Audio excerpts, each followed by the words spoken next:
নমস্কার বন্ধুরা, আমার চ্যানেলে তোমাদের সকলকে স্বাগত জানাই। আমার আজকের রেসিপি ঝিঙে আলু দিয়ে কাঁচা ডালের ঝোল বড়া। এই রেসিপিটা অত্যন্ত সুস্বাদু আর এটা সম্পূর্ণ নিরামিষ আর গরমে শরীর ঠান্ডা রাখতে সাহায্য করে। ঝিঙে আলুর ঝোল বড়া রান্না করার জন্য আমি ঝিঙেগুলোর খোসা ছাড়িয়ে এরকম লম্বা করে কেটে নিয়েছি। আলুগুলোকেও এরকম লম্বা করে কেটে নিয়েছি। সব ধুয়ে ভালো করে পরিষ্কার করে নিয়েছি। এবার রান্নায় চলে যাচ্ছি। 1-1.5 ঘন্টা আগে ডাল ভালো করে ধুয়ে পরিষ্কার করে ভিজিয়ে রেখেছি। তোমরা যে কোনো ডাল ব্যবহার করতে পারো, আমি ছোলা আর মটর ডাল একসঙ্গে মিশিয়ে ব্যবহার করছি। গরম করে কড়াইতে 2 চামচ সর্ষের তেল দিয়ে দিয়েছি। এবার ফোড়নের জন্য নিয়েছি 1 চামচ 5 ফোড়ন, একটা শুকনো লঙ্কা ছিঁড়ে আর একটা তেজপাতা ছিঁড়ে। ফোড়নটা একটু ভেজে নেওয়ার পর কেটে টুকরো করে রাখা আলুগুলো দিয়ে দিলাম।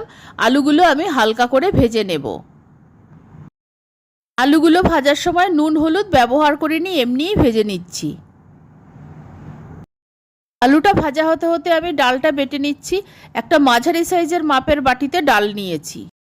ডাল বাটার সময় 1 চামচ নুন আর 4-5টা কাঁচা লঙ্কা দিয়ে দিলাম। আদা বাটাই ছিল, সেখান থেকে 1/2 চামচেরও কম আদা বাটা দিয়ে দিলাম।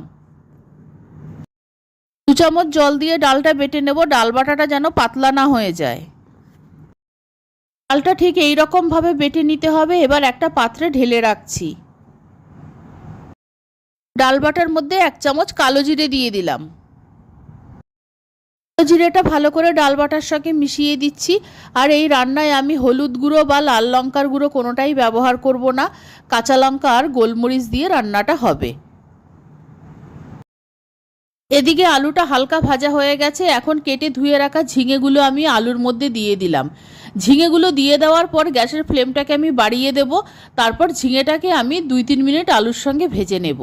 গ্যাসের ফ্লেমটা কম থাকলে ঝিঙে থেকে জল বেরিয়ে যাবে, ঝিঙেটা ভাজা যাবে না। হাই ফ্লেমে ঝিঙেটা ভাজার সময় খুন্তি দিয়ে নাড়তে থাকতে হবে, না হলে আলুটা পুড়ে যেতে পারে। ঝিঙেটা কিছুক্ষণ ভেজে নেওয়ার পর 1 চামচ আদা বাটা দিয়ে দিলাম। আদা বাটা দিয়ে দেওয়ার পর আরও কিছুক্ষণ ভেজে নেব, যতক্ষণ না পর্যন্ত আদার কাঁচা গন্ধটা চলে যাচ্ছে। ঝিঙে আলুটা ভালো মতো ভাজা হয়ে গেছে আর আদার কাঁচা গন্ধটাও চলে গেছে।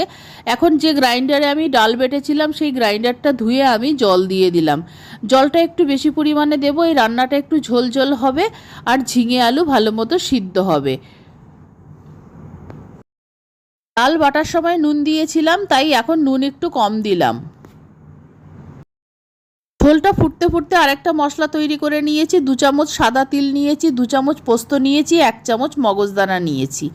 এগুলো একটা মিক্সিং জারে নিয়ে নিচ্ছি। সঙ্গে 1/2 চামচ গোলমরিচ দিয়ে দিলাম। 4-5টা কাঁচা লঙ্কা দিয়ে দিলাম। 2 চামচ জল দিয়ে বেটে নিচ্ছি। মশলাটা আমি মিহি করে বেটে নিয়েছি। ঝোলটা ভালো মতো ফুটে গেছে। এবার বেটে নেওয়া পোস্ত, সাদা তিল আর মগজদানাটা দিয়ে দিলাম। গ্রাইন্ডারে অনেকটা মশলা লেগেছিল, সেই মশলাটাও জল দিয়ে ধুয়ে দিয়ে দিলাম। একবার ভালো মতো নেড়ে দিচ্ছি। নেড়ে দিয়ে 5 মিনিট আমি হাই ফ্লেমে ফুটিয়ে রান্না করে নেব। 5 মিনিট হাই ফ্লেমে ফুটিয়ে নেওয়ার পর গ্যাসের ফ্লেমটাকে আমি একদম কমিয়ে দেব। এবার যে ডালটা বেটে রেখেছিলাম সেখান থেকে অল্প অল্প ডাল হাতে নিয়ে ছোট ছোট বড়া আমি সরাসরি ঝোলের মধ্যে দিয়ে দেব। ভয় পাওয়ার কিছু নেই, একটাও ডালের বড়া ভাঙবে না। তবে বড়াটা দেওয়ার সঙ্গে সঙ্গে খুন্তি দিয়ে নাড়া যাবে না। আর হাই ফ্লেমে থাকলে তখন বড়াটা দেওয়া যাবে না, তাহলে ভেঙে যেতে পারে। এইভাবে আমি সব বড়াগুলো দিয়ে দেব। আর কাঁচা ডালের বড়া দেওয়া হয় বলে এটাকে ঝোল বড়া বলে। এই রান্নাটা খেতে অত্যন্ত সুস্বাদু হয়, বিশেষ করে গরমের দিনে খেতে খুবই ভালো লাগে। আমি সবকটা বড়া দিয়ে দিচ্ছি। দেওয়ার পর 5 মিনিটের জন্য ঢেকে দেব। বড়াগুলো দেওয়ার পর ঢাকনা দিয়েছি, 5 মিনিট হয়ে গেছে। এবার আমি তুলে নিচ্ছি।